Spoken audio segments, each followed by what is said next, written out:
Hello everyone, मेरा नाम दीपांशु है। मैं आज आपको formatting font properties and comments के बारे में बताऊंगा जो कि एचटीएमएल में होती है। सबसे पहले सबसे पहले हम फॉर्मेटिंग के बारे में देखते हैं। तो फॉर्मेटिंग क्या होती है? तो HTML formatting is a process of formatting text for better look and feel. HTML provides us ability to format text without using CSS. There are many formatting text in HTML. These texts are used to make bold, italicized और underline.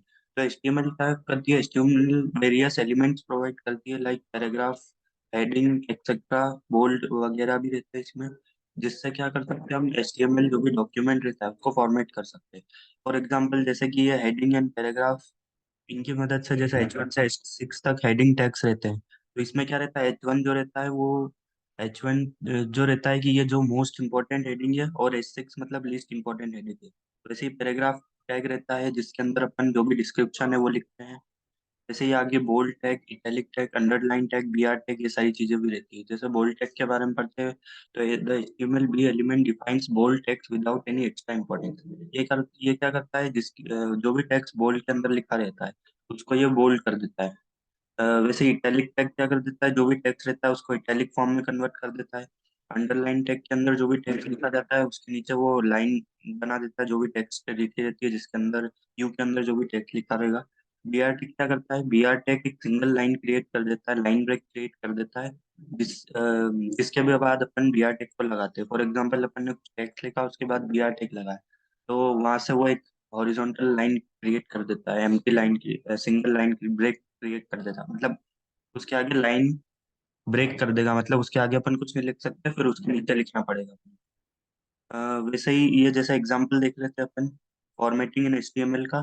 तो अपन ने क्या लिया हुआ है? जैसे paragraph में के अंदर अपन ने दिस इज पैरा लिखा हुआ है, H1 के अंदर दिस इज हेडिंग वन लिखी हुई है, H2 के अंदर दिस इज हेडिंग टू लिखी हुई है, बोल्ड के अंदर दिस इज बोल्ड टेक्स्ट लिखा हुआ है। तो इसका आउटपुट क्या आएगा? जैसे ये आया, इसमें क्या हुआ? पैराग्राफ में दिस इज पैरा लिखा हुआ है, हेडिंग में दिस इज हेडिंग वन, में दिस इज हेडिंग टू, वैसे ही दिस इज बोल्ड टेक्स्ट।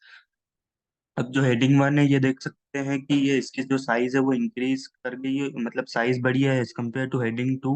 और ये बोल्ड में भी है, मतलब वैसे साइज मैनुअली चेंज कर सकते हैं, बट बाय डिफॉल्ट जो साइज रहती है हेडिंग वन की वो ज़्यादा रहती है, वो हेडिंग वन जो भी रहती है वो ज़्यादा साइज की रहती है, ताकि हम ये दर्शा सके कि ये मोस्ट इंपॉर्टेंट पार्ट है, मतलब मोस्ट इंपॉर्टेंट हेडिंग है। वैसे ही H2 उससे कम इम्पोर्टेंट है। वैसे ही बोल्ड टेक्स्ट जो था वो बोल्ड में आ गया। इसी तरह से HTML फॉर्मेटिंग एलिमेंट्स और बहुत सारे होते हैं हमारे पास, जैसे कि स्ट्रॉन्ग है, पीएम है, मार्क, स्मॉल, डेल, आईएनएस। ऐसे ही बहुत सारे अलग अलग एलिमेंट्स और बहुत सारे होते हैं। अब आगे अपन देखते हैं फॉन्ट प्रॉपर्टीज के बारे में। तो फॉन्ट प्रॉपर्टीज के बारे में पहले, वैसे तो बहुत सारी होती है बट ये कुछ फॉन्ट प्रॉपर्टीज है, जैसे कि फॉन्ट साइज। तो फॉन्ट साइज से क्या कर सकते हैं? जो भी टेक्स्ट है उसका हम साइज को मैनुअली चेंज कर सकते हैं। जैसे अपना जो बाय डिफॉल्ट साइज रहता है डॉक्यूमेंट जो भी HTML का रहता है वो 16 पिक्सल रहता है, तो अपन फॉन्ट साइज को इंक्रीज कर सकते हैं 40 पिक्सल, 50 पिक्सल, या डिक्रीज भी कर सकते हैं अकॉर्डिंग टू अवर नीड। फिर वैसे ही फॉन्ट कलर रहती है, फॉन्ट कलर यहाँ पे, सॉरी, फॉन्ट कलर नहीं होगा, सिर्फ कलर प्रॉपर्टी रहती है जिससे अपन टेक्स्ट का कलर चेंज कर देते हैं। जैसे ही फॉन्ट फैमिली वगैरह भी रहती है प्रॉपर्टी, जैसे फॉन्ट फैमिली से हम, जैसे कि बहुत सारे फॉन्ट फैमिलीज होती है, सैंस सेरिफ, इटैलिक वगैरह etcetera etcetera, sans serif italic नहीं, सॉरी, सैंस सेरिफ और ये एरियल वगैरह। तो हम फॉन्ट का जो भी स्टाइल है उसको चेंज कर सकते हैं फॉन्ट फैमिली के थ्रू। अब देखते हैं यहाँ पर एग्जांपल, जैसे कि हमने लिखा हुआ है बॉडी के अंदर दिस इज पैराग्राफ लिखा हुआ है, और फिर अपन ने उसकी स्टाइल प्रॉपर्टी में फॉन्ट साइज दे रखी है 40 पिक्सल, उसका कलर दे रखा है ब्लू, और फॉन्ट फैमिली में ये सारी फैमिली दे रखी है। अब ये इतनी सारी फैमिली देने का यही मतलब है कि अगर कोई फैमिली नहीं मिलती है तो वो दूसरी, जैसे गिल सेंस नहीं मिला तो गिल सेंस एम्प्टी को दिखेगा और वो वाली उस पर लगाएगा। जैसे कि इसका आउटपुट देख लेते हैं, तो इसका आउटपुट आ रहा है ये दिस इज पैराग्राफ। तो ये देखिए उसका कलर भी चेंज हो चुका है, उसकी साइज भी चेंज हो चुकी है, और उसकी फॉन्ट फैमिली भी चेंज हो चुकी है। तो ये फॉन्ट प्रॉपर्टीज थी कुछ।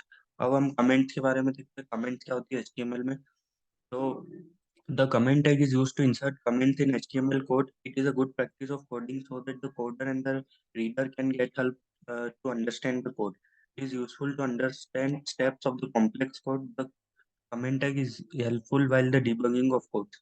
तो कमेंट्स क्या होती है? जो भी, जैसे कि फॉर एग्जांपल हमको कुछ, जैसे हम कोई हेडर सेक्शन बना रहे हैं तो अपन उसके ऊपर हेडर सेक्शन ऐसे करके कमेंट्स लिख सकते हैं और नीचे हेडर सेक्शन बना सकते हैं।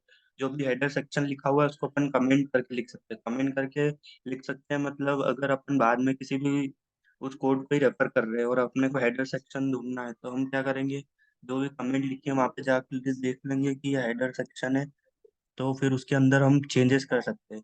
तो इससे हम इजीली फाइंड कर सकते हैं कि कहाँ पे क्या लिखा है, और ये डिबगिंग में भी यूज है। जैसे एग्जांपल लिखा हुआ है कि कमेंट्स इन एचटीएमएल, तो ये क्या होगा, जैसे कि पैराग्राफ लिखा हुआ है इसके ऊपर लिखा हुआ है कमेंट्स इन एचटीएमएल, तो कमेंट्स इन एचटीएमएल जो है वो रेंडर नहीं होगा, जो भी यूआई है वहां पर, जैसे कि यहाँ देख सकते हैं hello this is my first paragraph. ये सिर्फ यूजर के लिए है कि अगर कोई या फिर कोडर के लिए या टेस्टिंग के टाइम यूज होता है ताकि वो इजीली टेस्ट कर सके। तो यही था इसमें। Thank you.